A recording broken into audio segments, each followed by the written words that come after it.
வர சித்திரை 1ஆம் தேதிக்குள் இந்த வீடியோ உங்கள் கண்ணில் படுகிறது என்றால் 1000% உறுதியாக உங்களுக்கு அந்த முருகப்பெருமானின் அருளுடன் பிரபஞ்சத்தின் அருளும் உள்ளது என்றே அர்த்தம்.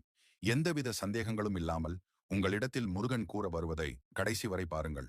ஓம் முருகா என்று கூறி சேனலை சப்ஸ்கிரைப் செய்து கொண்டு இந்த ஒரு விஷயத்தை சித்திரை 1, அதாவது ஏப்ரல் 14ஆம் நாள் தமிழ் வருட பிறப்பு அன்று செய்வதினால் உங்கள் வீட்டில் செல்வம் சேரும், கடன் தீரும், பிரச்சனைகள் முடிவுக்கு வரும்.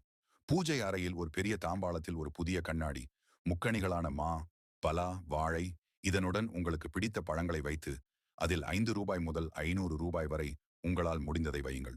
சிறிய அளவு கல் உப்பு, வெல்லம், மிளகு, விரலி மஞ்சள், குங்குமம், அரிசி, 3 வெற்றிலை மற்றும் பாக்கு, வாழைப்பழம், இதனுடன் சேர்த்து சிறிது பூக்கள் வைத்து நகை அல்லது வெள்ளி பொருள்கள் இருந்தால் அதையும் அதில் வைத்து பூஜை செய்யுங்கள்.